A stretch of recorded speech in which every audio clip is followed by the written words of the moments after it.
Alors normalement, le micro devrait fonctionner. Merci beaucoup à la technique.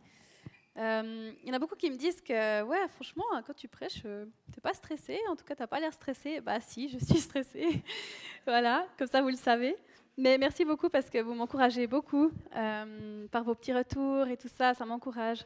Et j'en ai besoin parce que j'ai beaucoup encore à apprendre. Mais merci, merci d'être là, merci d'écouter et merci de me faire des retours.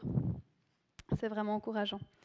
Alors, je ne sais pas si vous avez déjà lu ou relu la confession de foi de l'Escale. Normalement, quand on devient membre de l'Escale, on signe quelque chose et il y a la confession de foi que vous pouvez lire. Et puis, ça définit en fait la théologie de notre Église locale. Et puis, on y parle du Saint-Esprit, du baptême, de la Sainte Seine, etc. Oui, ça marche. Yes. Merci beaucoup. Ce matin, je vais développer le troisième point de la confession de foi. Donc, je vais vous le lire déjà. Nous croyons que Jésus-Christ est le Fils unique et éternel de Dieu, conçu du Saint-Esprit et né d'une vierge. Il s'est fait homme sans cesser d'être Dieu. Par sa vie, son enseignement et ses miracles, il a révélé l'amour du Père et invité les hommes à la vie nouvelle du royaume de Dieu. Il est le seul médiateur entre Dieu et les hommes. Après avoir été tenté comme nous en toutes choses, il est demeuré parfaitement saint. Il s'est livré, lui le seul juste. Il a été frappé à notre place en mourant sur la croix. Il a porté la peine de notre péché. Sa résurrection corporelle a manifesté son triomphe sur les puissances du mal et sur la mort. Glorifié par son ascension auprès du Père et investi du pouvoir suprême, il continue son œuvre de médiateur en intercédant pour nous. Il y a beaucoup, hein. C'est costaud, il y a beaucoup de choses qui sont dites dedans. Je ne vais pas tout prendre, ne vous inquiétez pas, je vais développer quelques points et puis sortir un peu des choses que je voulais approfondir avec vous, parce que c'est quelque chose qu'on connaît un peu, souvent, mais si on approfondit un petit peu, on peut voir une autre dimension ou d'autres dimensions qui vont avec. C'est des belles proclamations sur Jésus, et puis on va lire dans la Bible aussi. J'aimerais lire dans Jean 1, 1 à 14, et puis on voit comment Jean il fait découvrir Jésus à ses lecteurs. Peut-être que vous connaissez. Donc, au commencement, la parole existait déjà. La parole était avec Dieu, et la parole était Dieu. Elle était au commencement avec Dieu. Tout a été fait par elle, et rien de ce qui a été fait n'a été fait sans elle. En elle, il y avait la vie, et cette vie était la lumière des êtres humains. La lumière brille dans les ténèbres, et les ténèbres ne l'ont pas accueillie. Il y eut un homme envoyé par Dieu, son nom était Jean, donc c'est Jean le Baptiste. Il vint comme témoin pour rendre témoignage à la lumière, afin que tous croient par lui. Il n'était pas la lumière, mais il vint pour rendre témoignage à la lumière. Cette lumière était la vraie lumière, qui en venant dans le monde éclaire tout être humain. Elle était dans le monde, et le monde a été fait par elle. Pourtant, le monde ne l'a pas reconnue. Elle est venue chez les siens, et les siens ne l'ont pas accueillie. Mais à tous ceux qui l'ont acceptée, à ceux qui croient en son nom, elle a donné le droit de devenir enfants de Dieu. Puisqu'ils sont nés, non du fait de la nature, ni par une volonté humaine, ni par la volonté d'un mari, mais qui sont nés de Dieu. Et la parole s'est faite homme, elle a habité parmi nous, pleine de grâce et de vérité, et nous avons contemplé sa gloire, une gloire comme celle du Fils unique venu du Père. Je ne sais pas si vous avez déjà vu qu'il y a le côté la parole, la lumière. De qui ça parle en fait? Ben, ça parle de Jésus. Donc une fois, je me suis dit, mais si je remplace directement dans le texte ces mots par Jésus, qu'est-ce que ça donne comme dimension? Alors, je ne vais pas vous relire tout le texte, je vous laisserai faire l'exercice à la maison, mais je vous donne quelques exemples. Déjà, les 3 premiers versets. Au commencement, Jésus existait déjà. Jésus était avec Dieu, et Jésus était Dieu. Il était au commencement avec Dieu. Tout a été fait par lui, et rien de ce qui a été fait n'a été fait sans lui. Je pense que c'est très important de se rendre compte que Jésus était déjà là à la création. Il a toujours été là, qu'il n'est pas juste venu depuis 2000 ans, et voilà, Jésus a toujours été là. Je saute un bout pour ne pas tout lire, mais à partir du verset 12, « Mais à tous ceux qui l'ont accepté, donc qui ont accepté Jésus, à ceux qui croient en son nom, c'est Jésus qui a donné le droit de devenir enfant de Dieu. Et au verset 14, « Et Jésus s'est fait homme, il a habité parmi nous, plein de grâce et de vérité, et nous avons contemplé sa gloire, une gloire comme celle du Fils unique venu du Père. » Alors, est-ce que vous n'avez pas l'impression que ça donne une toute nouvelle dimension au texte? Est-ce que ça ne prend pas toute sa force, en fait? Alors, je vous laisserai faire l'exercice à la maison, comme j'ai dit.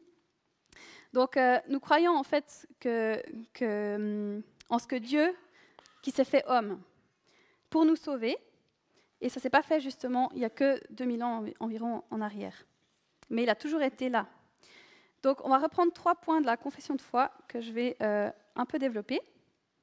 Donc le premier, c'est Jésus-Christ est le Fils unique et éternel de Dieu, conçu du Saint-Esprit et né d'une vierge. Il s'est fait homme sans cesser d'être Dieu. Vous verrez que c'est très important parce que souvent on a l'impression que Jésus était à moitié homme, à moitié Dieu, ou que son corps était humain et que le reste était divin, ou peut-être même 1/4, 3/4, ou voilà, vous pouvez encore diviser comme vous voulez. Mais en fait, ce n'est pas le cas. Jésus était 100% homme et 100% Dieu à la fois. C'est un peu bizarre, hein, c'est un peu spécial, c'est un peu mystérieux, mais c'est le cas. Et vous verrez que ça a toute son importance. Donc, il était 100% homme pour nous représenter et obéir à notre place. Il fallait que ce soit un être humain. Adam n'a pas réussi, nous non plus. Et puis, c'est du coup Jésus qui a pris cette place. Il était aussi 100% homme pour être un sacrifice substitutif, donc à la place de nous. Il était aussi 100% homme pour être le seul médiateur entre Dieu et les hommes. Parce que seul un homme peut représenter des hommes devant Dieu. Mais vous verrez que pour Dieu, c'est pareil. Donc il est entre Dieu et nous pour nous réconcilier, c'est ça un médiateur. Il montre qu'il a payé nos dettes et nous permet donc l'accès direct au Père. Il n'y a pas d'autre médiateur que Jésus. Des fois, on a l'impression que les pasteurs pourraient en être, que les prêtres pourraient en être, mais ils ne le sont pas. Marie ne l'est pas non plus, le pape ne l'est pas non plus. Même les aînés dans la foi, ou ceux qui nous ont amenés à connaître Jésus, ne sont pas médiateurs. Ils peuvent nous aider à nous approcher du médiateur, ils peuvent nous aider à nous approcher de Jésus, et de nous approcher même avec nous pour intercéder pour nous. Mais le médiateur, il n'y a qu'un, c'est Jésus. Dans 1 Timothée 2, 5-6, on voit que, en effet, il y a un seul Dieu et il y a aussi un seul médiateur entre Dieu et les hommes. Un homme, Jésus-Christ, qui s'est donné lui-même en rançon pour tous. Tel est le témoignage rendu au moment voulu. Donc, on voit que même la Bible dit qu'il y a un seul médiateur. Il a aussi été 100% homme pour être un exemple et un modèle pour nous. Parce que si c'était juste, entre guillemets juste, Dieu qui était venu sur terre et qui avait tout bien fait parfaitement, on se serait dit, c'est normal, c'est Dieu, quoi. Donc moi, je ne vais pas y arriver. Mais il était quand même aussi 100% homme. Il a quand même souffert, il a quand même été tenté, on le verra plus tard. Donc finalement, on peut s'identifier à lui et dire, OK, avec son aide, c'est possible. Seul, on ne peut pas, mais avec son aide, c'est possible. Il était du coup aussi 100% Dieu, en même temps, parce que seul quelqu'un qui est un Dieu infini pouvait porter les péchés de tous ceux qui croiraient en lui. Une créature limitée aurait été incapable de subir une telle peine. Il était 100% Dieu aussi parce que le salut vient de l'Éternel. Toute l'Écriture montre qu'aucun être humain, aucune créature n'aurait jamais pu sauver l'homme et donc le réconcilier avec le Père. Même la loi ne permettait pas d'y parvenir. Il était aussi à 100% Dieu parce que seul quelqu'un qui était vraiment et pleinement Dieu pouvait être médiateur entre Dieu et l'homme. Comme on a vu avant pour l'homme, c'est la même chose pour Dieu. Seul Dieu peut être médiateur avec Dieu. Nous sommes limités dans notre capacité à comprendre que cela soit possible, que Jésus ait été 100% Dieu et 100% homme à la fois. Mais il y a Wayne Grudem, c'est un théologien que nous, on apprend aussi à l'école. Il a un très grand livre, mais il y a des bonnes choses. J'ai repris une phrase. « Admettons simplement notre ignorance de la situation, car aucun d'entre nous n'a jamais fait l'expérience d'être Dieu et homme en même temps. » Restons humbles, en fait, si c'est un mystère qu'on ne comprend pas. Mais ça a son importance de savoir que Jésus était les deux. Deuxième point, c'est par sa vie, son enseignement et ses miracles, il a révélé l'amour du Père et invité les hommes à la vie nouvelle du royaume de Dieu. Donc on avait vu dans Jean 1, 12-13 qu'il y avait la vie nouvelle. C'est de ça que l'être humain a besoin. Une réconciliation avec Dieu qui nous donne une nouvelle vie, pardonnée. Nous naissons de nouveau et nous grandissons avec Dieu. C'est pour ça qu'on dit une nouvelle naissance. On est déjà sur terre, et puis comme a dit Nicodème, est-ce que je dois retourner dans le ventre de ma maman? Non, en fait, parce que c'est une nouvelle vie spirituelle, c'est une nouvelle vie, on grandit avec Dieu. C'est ce qu'il nous demande de faire également. C'est par notre vie, nos enseignements, publics ou individuels, et par les miracles qu'il fait au travers de nous, que notre vie révèle l'amour de Dieu. C'est dans cette partie que nous pouvons lui ressembler. C'est aussi dans cette partie, justement, le côté humain où on peut lui ressembler. Jésus, il est allé vers les pauvres, vers les délaissés, vers les malades. Nous aussi, on en a autour de nous. Alors, je suis d'accord, en Suisse, c'est un peu caché. En tout cas, moi, j'ai de la peine à voir les gens qui ont vraiment besoin d'aide, mais on peut les trouver. Surtout avec l'aide de Dieu, il peut nous amener aussi. Et puis, on peut les aider, les encourager, les relever, les ramener ou les amener vers le Père pour qu'ils expérimentent aussi cette vie nouvelle. Le troisième point, c'est, après avoir été tenté comme nous en toutes choses, il est demeuré parfaitement saint. C'est très important parce que si ça n'avait pas été le cas, en fait, son sacrifice n'aurait pas eu la valeur qu'il a. Et je trouve intéressant parce qu'en fait, dans Matthieu 4, c'est l'histoire où Jésus est tenté dans le désert, je voyais un peu comme trois choses où il a été tenté dans toutes choses, mais on voit un peu le côté où il a été tenté physiquement, spirituellement et émotionnellement. Physiquement, c'est qu'il avait faim parce qu'il a jeûné 40 jours. C'est beaucoup. Nous, on jeûne une semaine, on a déjà très faim. Mais 40 jours, je vous laisse imaginer. Donc l'ennemi, il vient, il lui dit, en fait, toutes ces pierres, il était au désert, donc il y avait des pierres, toutes ces pierres, tu peux les changer en pain, tu peux manger. Et il a résisté alors qu'il avait faim. Spirituellement, l'ennemi, il a essayé de remettre en doute l'identité de Jésus en lui disant, si tu es le Fils de Dieu, jette-toi en bas. Et en plus, il rajoute le psaume qu'on aime bien, 91, 11, c'est l'ennemi qui le dit. Il donnera des ordres à ses anges à ton sujet et ils te porteront sur les mains de peur que ton pied ne heurte une pierre. Est-ce que c'est pas vrai? C'est pas la parole de Dieu? Si, mais il ne faut pas tenter Dieu. Et il ne faut pas tenter Dieu avec la parole de Dieu, d'ailleurs. Et d'ailleurs, c'est ce que Jésus lui répond. Mais c'était spirituel. Si tu es fils de Dieu, prouve-le. Émotionnellement, il lui montre tous les royaumes et leur gloire en lui promettant de tout lui donner s'il se prosterne et l'adore. C'était facile à faire quand même, non? Juste plier le genou et puis il avait tout. Mais en fait, non. Jésus savait qu'il n'y a que Dieu à qui revient l'adoration. Et finalement, c'est quand même Dieu qui lui a tout donné, donc le Père. Donc voilà, il a été tenté en toutes choses. Et avec nous aussi, l'ennemi nous tente dans les domaines où on a le plus d'envie ou de besoin. Ou en nous faisant douter de notre identité. Je parlais il n'y a pas longtemps au groupe de jeunes de tout ce qui se passe dans nos pensées, que c'est là où il y a la bataille qui se livre. Et c'est souvent là, et je ne sais pas si vous avez remarqué, mais c'est intéressant, on ne pense pas « tu es nul », on pense « je suis nul », si vous me permettez l'expression. On pense « je n'y arriverai pas », je ne suis pas beau ou pas belle. C'est dans les pensées, et c'est notre identité, et c'est des mensonges. Et c'est dit en « je », mais en fait c'est l'ennemi qui le dit en « tu ». Donc, c'est à nous aussi de résister à cette tentation. Ou encore en nous donnant envie d'être prêts à tout pour obtenir richesse, gloire et honneur. On sait que c'est quelque chose que, à toute époque, toujours l'être humain a couru pour ça, pour trouver la richesse, la gloire et l'honneur. Donc rien que dans ce récit, on voit qu'il a eu toutes sortes de tentations. Il y en a certainement eu d'autres, parce que son ministère a commencé juste à ce moment-là. Mais la plus grande tentation a été, bien sûr, qu'il a été arrêté, avant qu'il soit arrêté dans le jardin de Gethsémani, il avait vraiment transpiré jusqu'à des grumeaux de sang. Donc je pense qu'il a été vraiment très, très tenté de dire « Ok, c'est bon, j'arrête tout. J'ai amené pendant 3 ans à peu près le royaume de Dieu en montrant comment il fallait faire. Moi, je repars comme ça. » Non, il est allé jusqu'au bout. Dans Hébreux 4,15, nous lisons « En effet, nous n'avons pas un grand prêtre incapable de compatir à nos faiblesses. Au contraire, il a été tenté en tout point, comme nous, mais sans commettre de péché. » Alors des fois, moi, je me dis « Bon, Jésus, t'étais quand même aussi Dieu, quoi. » Donc c'est un peu facile. Mais avec son aide, on peut y arriver. Avec son aide, on peut résister à la tentation. Sans lui, on ne peut pas. Mais avec son aide, on peut. Et puis, il nous comprend, parce que ça a été vraiment difficile pour lui aussi. Donc il nous comprend vraiment. Lorsque nous devons résister à la tentation, il sait exactement ce que nous sommes en train de vivre. Et là, j'aimerais que vous reteniez un peu une phrase, que je crois que c'est vraiment important. Être tenté n'est pas un péché, c'est céder à la tentation qui en est un. Parce que des fois, déjà, quand on est tenté, on se sent déjà presque coupable. Mais c'est céder à la tentation qui est un péché.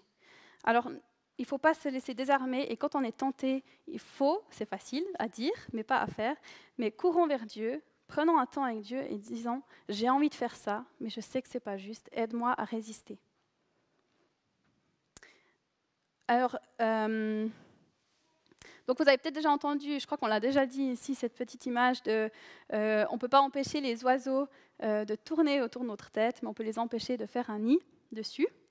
Et bien, c'est la même chose avec la tentation. On ne peut pas les empêcher de venir parce que voilà, l'ennemi a quand même un certain pouvoir, bien que ce soit petit.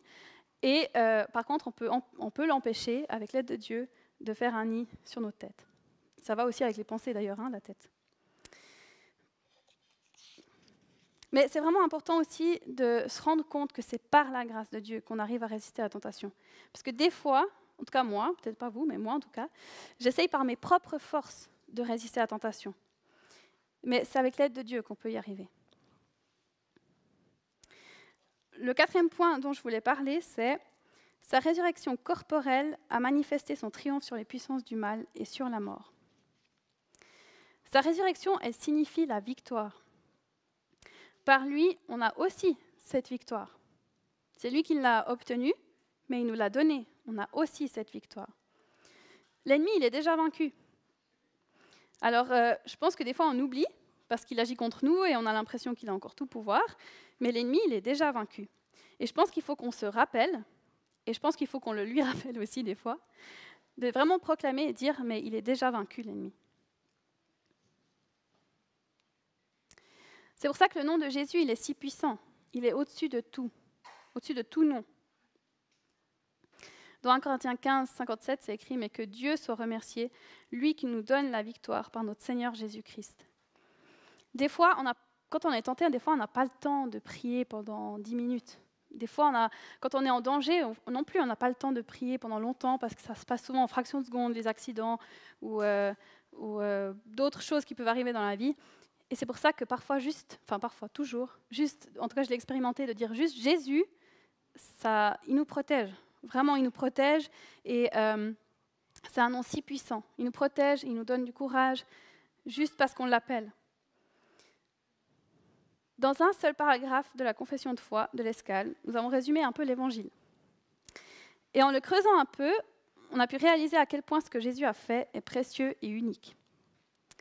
Parfois, lorsqu'on grandit dans une famille chrétienne ou quand on est chrétien depuis longtemps, on a tellement l'habitude d'entendre ça. Mais c'est l'œuvre la plus importante de toute l'histoire de l'humanité. Si Jésus n'avait pas fait ce qu'il a fait, je ne sais pas, on ferait encore des sacrifices peut-être, et je ne sais même pas ce qui arriverait après. Mais ce qu'il a fait, ça nous a libérés, ça nous a donné tellement de liberté et de joie. En résumé, nous croyons, l'Escale croit, que Jésus est venu sur terre en devenant 100% homme, mais en restant à 100% Dieu, et qu'il est venu sur terre pour révéler l'amour du Père et nous inviter à la vie nouvelle, et qu'il a résisté à toute tentation et a triomphé du mal en ressuscitant après sa crucifixion. Mais maintenant, c'était très théologique, mais concrètement pour nous, qu'est-ce que ça signifie? Je l'ai quand même déjà un peu dit, mais ce que Jésus a fait, ça n'a pas de prix. Et personne n'aurait pu le faire à sa place. Nous devons nous encourager mutuellement à annoncer cette merveilleuse nouvelle autour de nous. Proclamer ce que Jésus a fait pour nous et qui il est pour nous. Refusons d'avoir peur, on l'a vu aussi dans la louange, de la puissance du mal et ou de la mort, car il les a vaincus. Proclamons la victoire de la foi sur notre vie, même dans la tentation. Le nom de Jésus est puissant. Prions aussi pour les personnes que nous connaissons, qui, eux, ne connaissent pas encore Jésus. Parce que c'est vraiment une question déjà de vie sur terre, mais aussi de vie après la mort. Et c'est tellement important parce qu'en étant réconciliés avec Dieu, déjà notre vie, elle change. Parce qu'on a une relation avec celui qui nous a créés, on a une relation avec celui qui nous veut du bien, on a une relation avec celui qui connaît, qui a des projets pour nous. Et c'est tellement important d'avoir une relation avec lui. Et c'est tellement bienfaisant parce que c'est lui qui nous aime plus que tout au monde. Je sais qu'il y a des parents, il y a beaucoup de parents ici. Et je suis sûre que vous aimez vos enfants plus que tout au monde. Et que vous serez prêts à tout pour qu'eux, ils soient en bonne santé et qu'ils aillent bien et qu'ils vivent. Imaginez que Dieu il nous aime encore plus que ça. Alors, des fois, je ne sais pas vous, mais quand quelqu'un ne connaît pas encore Dieu, moi, ça me fait vraiment mal au cœur, surtout si c'est quelqu'un qui est proche de moi. Et j'ai tellement envie que cette personne soit sauvée. Et des fois, je me dis, mais en fait, Dieu, il le veut aussi à ce point-là, et plus encore. Donc lui aussi, il fait tout, il laisse le choix à la personne, mais il fait tout ce qu'il peut pour que la personne soit sauvée. Et nous, on peut collaborer avec lui pour ça. Alors, ce n'est pas une longue prédication, parce que j'aimerais qu'on puisse prendre un temps pour prier ensemble. Donc, on ne va pas tous prier ensemble parce qu'on est beaucoup, mais en faire des petits groupes. Et puis, on pourra prier pour un peu ces sujets. Donc, tu pourras le laisser volontiers, Béate, afficher. Et ceux qui sont à la maison, vous pouvez aussi prendre un temps pour prier, parce que c'est important. Et après, je prierai encore à la fin, il y aura les annonces, donc restez en ligne avec nous. Mais prions pour... je ne sais pas, peut-être vous pouvez justement partager en groupe. Est-ce qu'il y a des choses, pas besoin d'aller dans le détail, parce que ça peut être avec des personnes en confiance, mais est-ce qu'il y a des choses pour lesquelles on peut prier pour vous par rapport à des tentations? Ou est-ce qu'on peut déclarer ensemble la victoire que Jésus il a eue sur la mort ou sur le mal? Il faut s'encourager aussi mutuellement. On peut aussi parler, est-ce que j'annonce la bonne nouvelle en ce moment à quelqu'un? Est-ce qu'on peut prier pour cette personne? Et puis... est-ce que nous-mêmes, on a besoin de revenir à Dieu ou de venir pour la première fois à Dieu? Je vous encourage vraiment à partager autour de ça, et puis je prierai pour la fin. Donc, je vous propose de faire des groupes de 3, 4, 5 maximum, pour pouvoir avoir un peu le temps de prier. On a le temps, ne vous inquiétez pas, et la prière est puissante. Alors, je vous laisse faire des petits groupes.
Je vais, je vais prier pour terminer.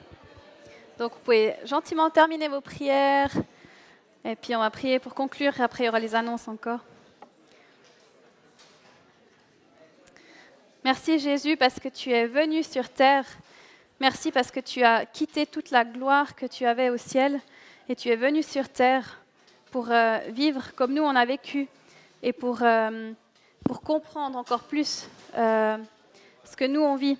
Merci parce que toi, tu comprends parfaitement tout ce qu'on vit, les tentations, les douleurs, et tu nous comprends. Merci parce qu'on peut venir vers toi. Tu es le seul médiateur et ton nom est tellement puissant. Merci parce que ton nom, on peut l'invoquer et tu nous sauves, tu nous guéris, tu nous donnes aussi l'accès au Père. Merci Jésus pour tout ce que tu as fait.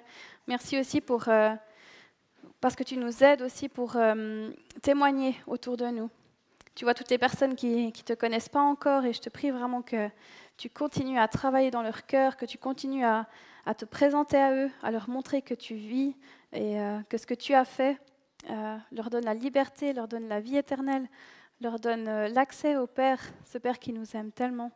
Je te prie qu'on puisse vraiment être simple dans nos discussions et qu'on puisse vivre simplement aussi notre foi et que d'autres personnes puissent encore te connaître. Parce que c'est ça qui nous donne la vie en abondance sur terre et la vie éternelle aussi. En ton nom Jésus. Amen.